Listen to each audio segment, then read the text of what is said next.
The gospel appointed for this, the 10th Sunday of the season of Epiphany, comes from Matthew chapter 14 and begins on verse 22. And it goes like this. Immediately, Jesus made his disciples get into the boat and go on ahead of him to the other side while he dismissed the crowd. And after he had dismissed the crowds, he went up on the mountain by himself to pray. When evening came, he was there alone. But by this time the boat, battered by the waves, was far from the land, for the wind was against them.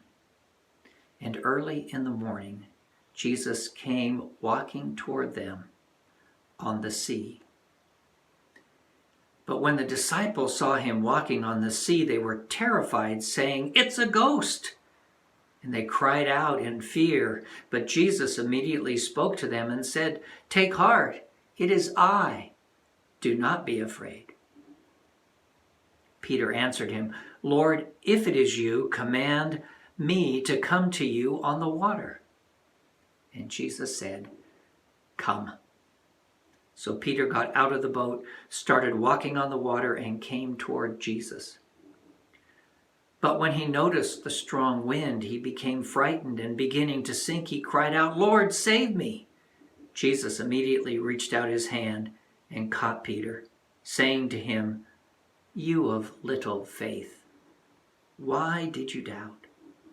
And when they got into the boat, the wind ceased, and those in the boat worshipped him, saying, "Truly, you are the Son of God." The Gospel of the Lord. Praise to you, Lord Christ.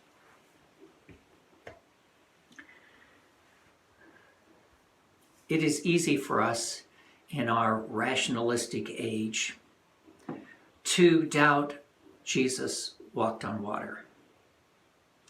I suspect many people listening to this gospel and many preachers will either secretly or overtly say Jesus didn't really do that. That was just the enthusiasm of the early church in their effort to raise Jesus up to a higher level. But I say to you, it is a perfect fit for the one for whom creation was made, could transcend the physical boundaries that you and I normally live by. And who are we to judge the actions of God based on our own limited human criteria? But this story pushes us even further, with Peter requesting to come out as witness or proof that it is indeed Jesus who is walking on the sea. That beautiful word, Jesus says, "Come," the invitation to us all to come. And so we see Peter with his feet on the water and his body not sinking into the sea. And it's easy for us to focus on the end of that walk when he was overwhelmed by his own fear and began to sink and called out for Jesus to save him, which is a great homiletic moment, since Jesus is the Savior and saves us all. And when we call out to him, yes, Jesus reaches and grabs us and saves us. But notice that Peter also walked on water in the sea, amidst the waves and the wind and the turbulence. No wonder he was frightened. And so this part of the story really pushes our buttons of scientific, physical understanding of the world and criteria by which we judge the world. And we can use that questioning to recognize how imprisoned we are by our own rationalism. And indeed, in addition to the fear, we can see our rationalism causing us to sink from this glorious, beautiful moment of treading by faith on the surface of the water, still connected with wet feet, but our doubt causes us to sink, just as it caused Peter to sink. The weight of rationalism and the terrorism of our own fear. And what we see here is the living presence of God, transcending creation while being in creation. And the Father witnessing to Jesus, and Jesus witnessing to the disciples, and through Peter to us, so that when we get to the end of the story, we can join the voices of the disciples saying, "You are indeed the Son of God," and worship Jesus Christ. It's the opposite of the virtual world we live in, including the virtual sermon that we are engaged in and participating together in a different time frame and through the internet. And yet, despite the virtuality, God is present with you at this moment, as God is present with me. And God's Spirit unites us beyond the virtuality into the reality that God is really present. And the criteria of time and space and physical qualities like being heavier than water and sinking are transcended by a love that is stronger than we can ask or imagine. Elijah in the Old Testament story that is also appointed for today is fleeing from Israel, where God had defeated the prophets of Baal and demonstrated his own solo divinity. And so they were putting Elijah to death, and he fled. And he ended up on a mountaintop in a cave. And in the cave, there was the strong wind and the earthquake and all of these theophanies. And yet God was not in any of those physical manifestations.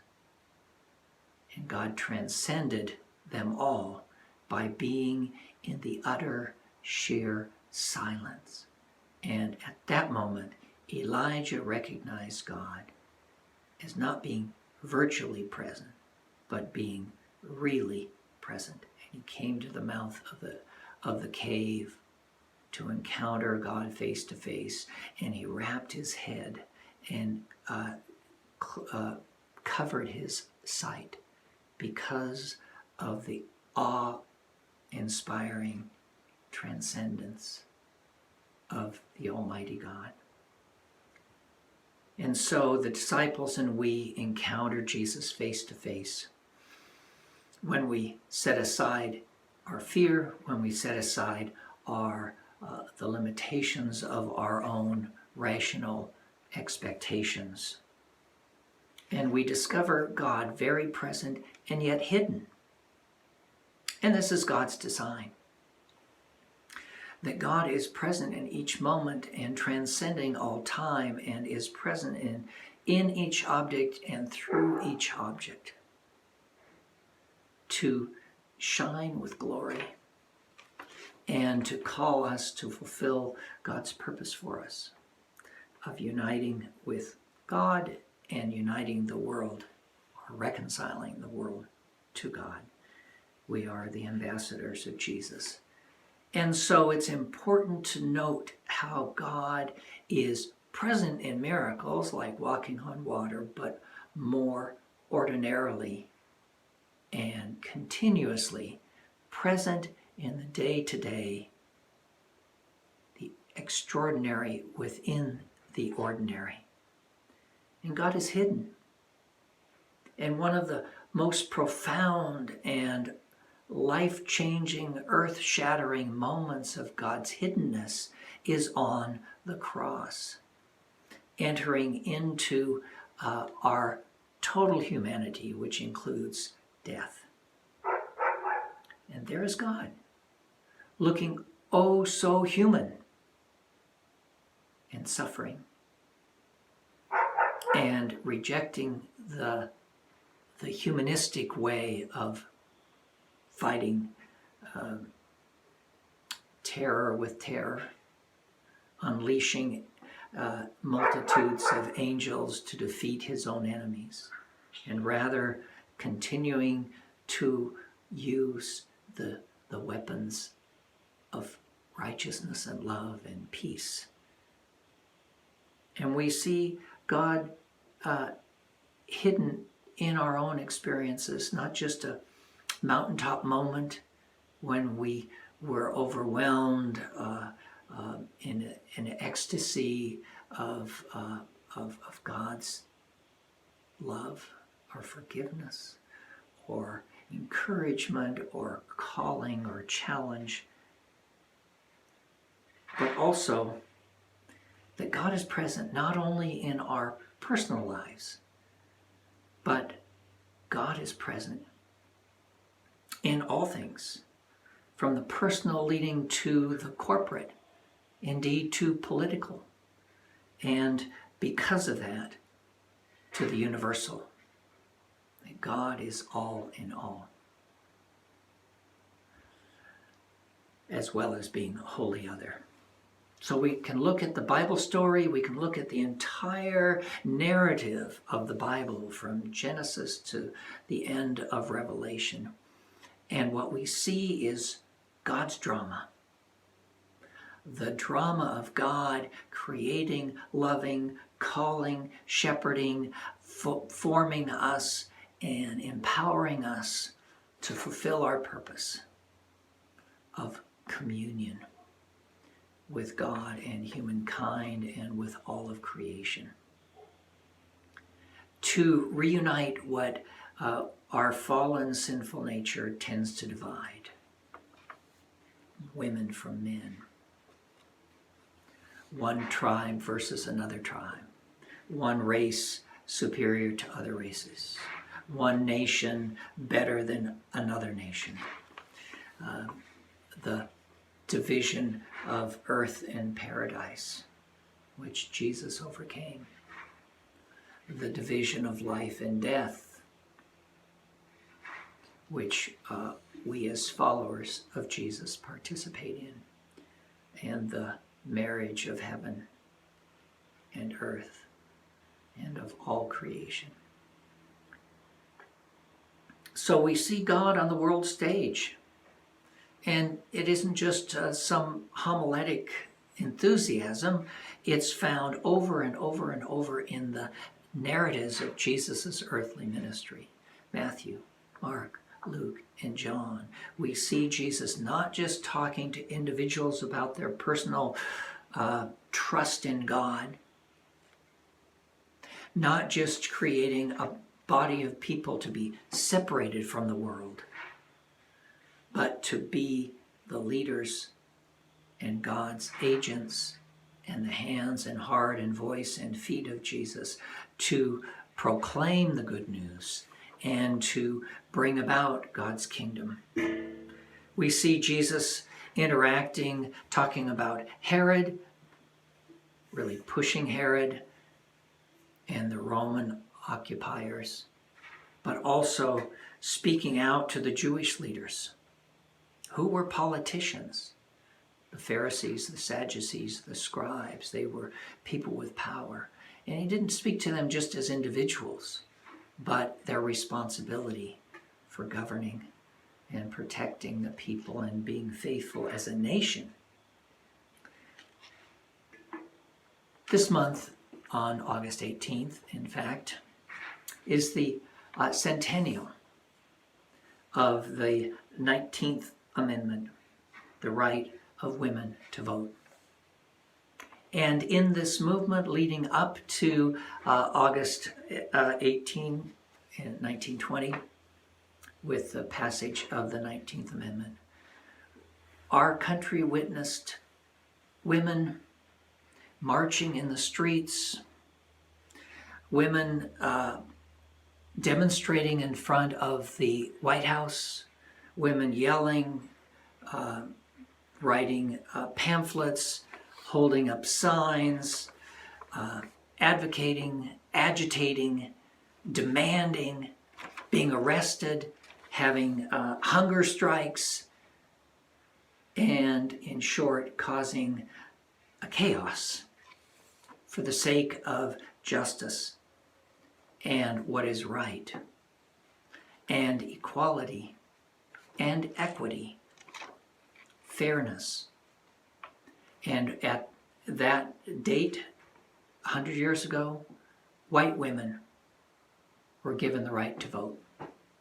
But it wasn't until 45 years later or so that black women and black men were given the right to vote, or their right to vote was declared and protected by the federal government in a way that it had not been since Jim Crow raised his ugly head. And the women's suffrage movement is very much speaks of God's presence, of being with the dispossessed, the disinherited, the poor, the outcast, the oppressed, those who were dehumanized in their day. And their demonstrations are very like the demonstrations we either hear about, see on TV, or participate in today. And I believe that the call of God for righteousness and mercy and justice is from God. So I wonder where the church was 100 years ago, and where our forebear Christians were. Were they speaking in favor of this justice and the righting of wrongs, as Jesus did in his day, as he went to the margins of society and embraced and affirmed the humanity of the outcast, the poor? I hope so. I don't know enough of the history of the church in the early 20th century to know. And I think our place today is with that wall of moms that we saw in Portland, defending the right for peaceful demonstration, for the right to speak, the right to protest, defending against our own governmental forces. So from the women's suffrage 100 years ago to the wall of moms this last month, we see God in history, and the contention and the battle and the temptation that was started in the Garden of Eden, the mythical story in the Garden of Eden, is very real in our own day, when the darkness of oppression and dehumanizing other human beings, which is an affront to God, is at war with the light of Christ. And that love and affirmation of every human being. And we discover then ourselves walking on the water, being called to come by Jesus, to enter the storm, to enter God's drama of fulfilling creation to its perfection and its purpose under the reign of God. And we're invited to walk on water by believing and trusting, to put aside rationalism and our personalized only faith and our fear of the disruptions in our own heart, in our own families, in our own communities, on the streets. And these weigh us down and cause us to sink with Peter and to cry out for Jesus to save us. For God is present, plainly out of sight and plainly present in history, in our own lives. In this moment in history, God is more real than we can ask or imagine. And so we say, you are indeed the Son of God, and we worship you. Amen.